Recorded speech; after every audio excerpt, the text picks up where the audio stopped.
Buenos días. En este video les vamos a tratar de explicar sobre el grupo 13 de la tabla periódica con mi compañera Sara Valentina Ortiz Torres y quien les habla Mónica Juliet Moreno Vázquez, de la Universidad de la Amazonía, Facultad de Ciencias Básicas, Programa de Química, Florencia Caquetá 2020.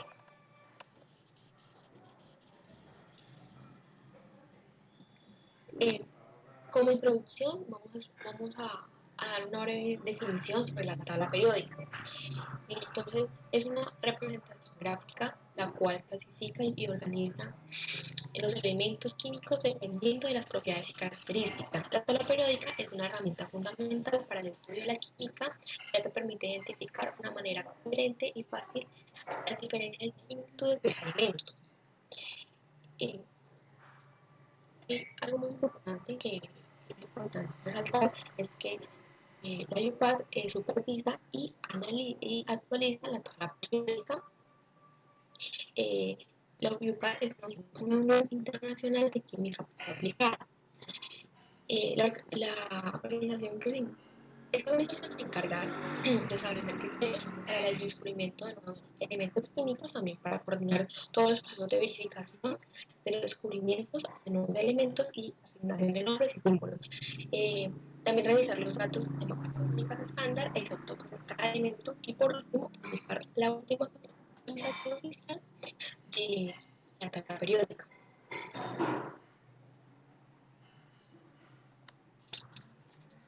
A continuación voy a explicar un poco sobre la periodicidad eh, en general de la tabla periódica.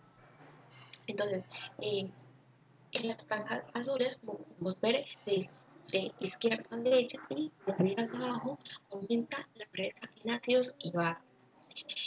La franja eh, roja de izquierda a derecha y de arriba, perdón, de abajo hacia arriba, aumenta la dureza en bases y en la negra de derecha a izquierda y de arriba hacia abajo aumenta la dureza en ácidos. Por último, la franja verde de arriba hacia abajo aumenta la estabilidad.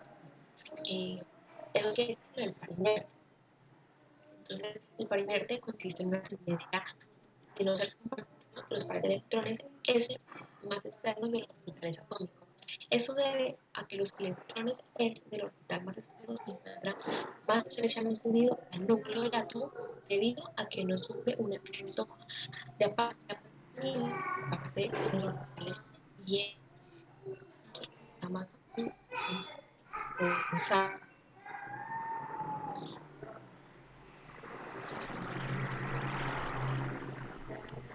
Elementos del grupo 13. En el grupo tenemos los elementos del boro, aluminio, galio, indio, talio, el cual hay el sintético nionio. Eh, Estos tienen una configuración electrónica de S2P1. Eh, el boro es un elemento que tiene un comportamiento principalmente no metálico y se clasifica como semimetal, mientras que los otros miembros del grupo 13 son metales. El boro y el aluminio son los elementos más destacados de ese grupo, ya que el boro tiene una química inusual, que son los hidruros, y el aluminio es uno de los metales con el uso más extendido. En esta tabla nos muestra los puntos de fusión y ebullición de los elementos del grupo 13. Los metales no muestran un patrón simple de puntos de fusión, aunque sus puntos de ebullición muestran una tendencia decreciente a medida que aumenta la masa de cada elemento. La razón de esta es la ausencia del orden de cada uno de los elementos del grupo, que se organiza de diferente manera en su fase sólida. Por ejemplo, el boro forma agrupamientos de 12 átomos. Cada agrupamiento tiene una disposición geométrica llamada icosaedro. El aluminio, por su parte, adopta una estructura cúbica centrada en las caras. El galio forma una estructura especial que contiene pares de átomos. El indio y el talio forman una estructura diferente. Estos elementos se funden y sus estructuras cristalinas se destruyen con base en los puntos de ebullición de cada vez más bajos a medida que desciende cada grupo. El enlace metálico se debilita.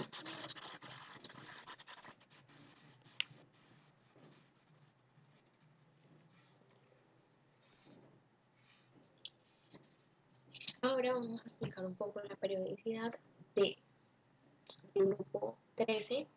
Entonces, al descender en el grupo, aumenta el carácter metálico y los puntos de fusión. Es decir, eh, el boro tiene un punto de fusión más alto que los demás y los últimos, como el galio, el indio y el talio, tienen mayor carácter metálico.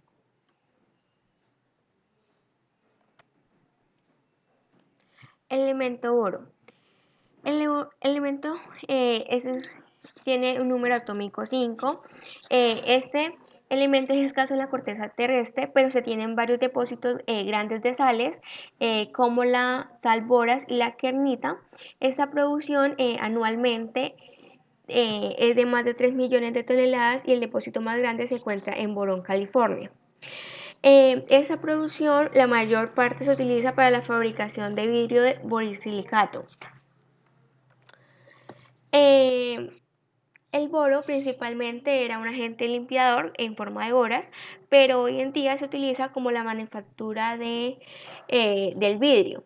Por eso ya se utiliza, no se utiliza como el bora, sino como el peroxorobato de sodio. Eh, Esa reacción nos muestra una estructura del ion peroxorobato. Se prepara por medio de una reacción del peróxido de hidrógeno con boras en presencia de una base. Este ion actúa como agente oxidante a causa de los grupos peroxo que enlazan los átomos del boro.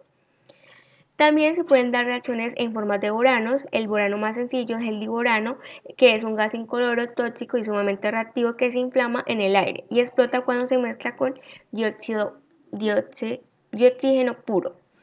Esta reacción se produce extremadamente exotérmica, produce una trióxido de boro y vapor de agua.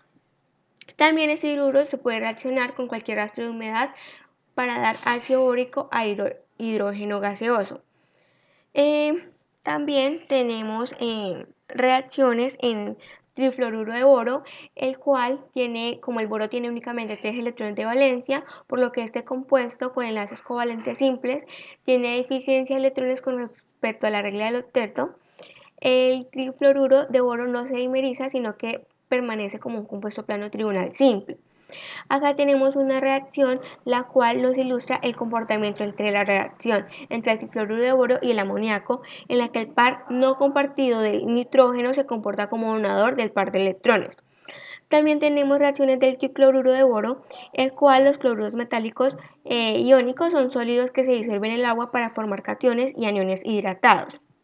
Entonces acá tenemos una reacción cuando burbuja el cloruro de boro, que es más o menos más arriba de 12 grados centígrados en agua, y se forma un ácido bórico y un ácido clorhídrico. El elemento del aluminio tiene un número atómico 13. Este es un metal con gran potencia de reducción estándar negativo y pues es muy reactivo. Cualquier superficie expuesta al aluminio metálico reacciona rápidamente con el oxígeno para formar óxido de aluminio. El aluminio es un buen conductor de calor, por eso se utiliza mucho en utensilios de cocina. También es un buen conductor de electricidad, por eso se utiliza en las líneas de energía eléctrica y en el cableado doméstico.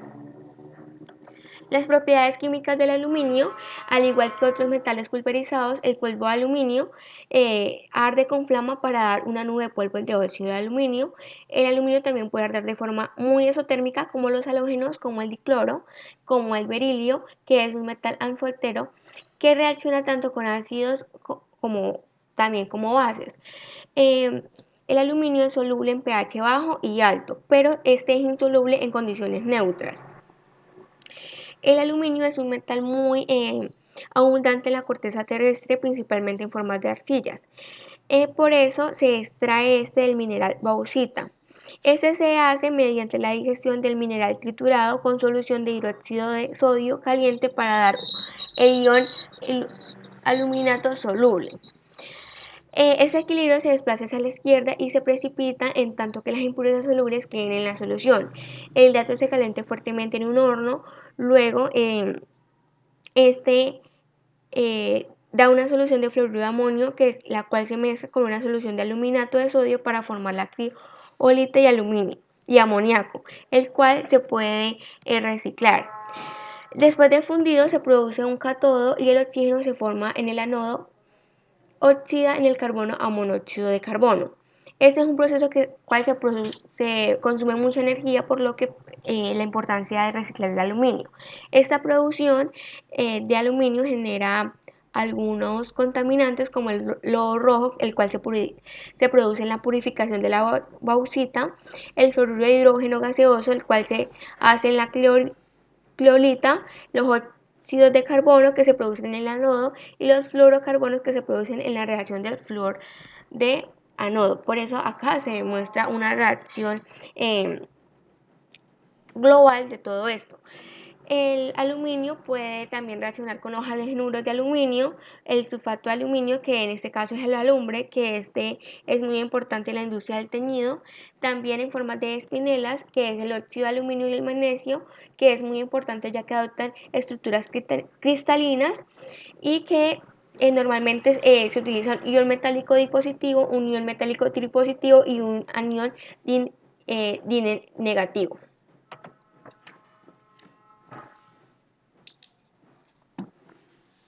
Galio también conforma el grupo 13, el cual es un metal blanco y en estado de líquido, de agua brillante al solidificarse. Su punto de fusión es bajo cuando se somete producción en la mano para un estado sólido a líquido.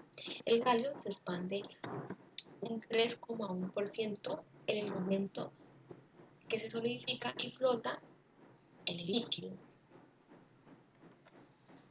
Este metal se halla en minerales como la bauxita, carbón, gernita y entre otros, y es producto de obtención de varios metales. Es importante que el galio tiene una estructura cristalina ortorrómbica. Eh, como una inversión, el galio pues, reacciona con el arsénico a elevadas temperaturas formando arsenito de galio. Eso se da principalmente como semiconductor en la fabricación de dispositivos electrónicos.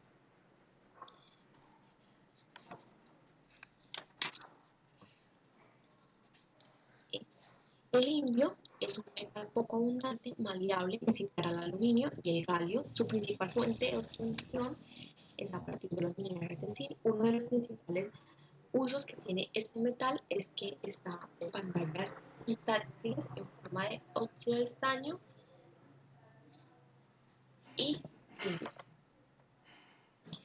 Como reacción, el indio pues reacciona el oxígeno para producir trióxido de indio, la cual se mezcla como óxido de estaño para ser usado en la fabricación de paneles LED y soldaduras electrónicas. El indio presenta una estructura cristalina hexagonal. Eh, por último tenemos el talio, que es un metal del bloque P de color gris, se decolora al ser expuesto en el aire, es muy tóxico y se emplea como raticida, pero en los últimos años diferentes países han disminuido este uso debido a que tiene efectos cancerígenos. El talio es muy escaso y se encuentra asociado con potasio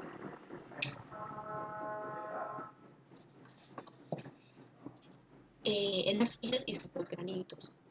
Como podemos ver acá, eh, el calio que se mezcla, reacciona con el ácido sulfúrico formando sulfato de calio, que ese es el raticida. En algunos países todavía se utiliza y también produce hidrógeno.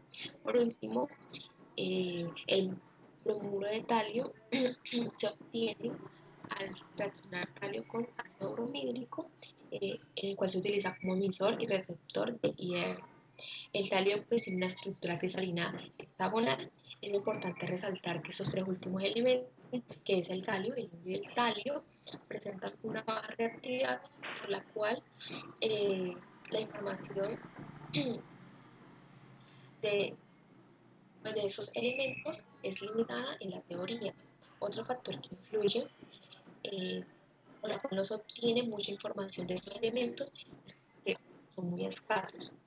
Es importante resaltar que esos elementos es muy común la presencia del par inerte, ya que estos elementos no solo presentan un estado de oxidación más uno, eh, pues debido, como dije anteriormente, al par inerte, y en pocas veces se utiliza el estado de oxidación más 2.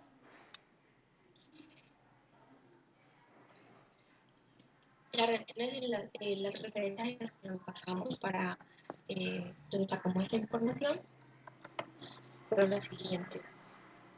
Muchas gracias.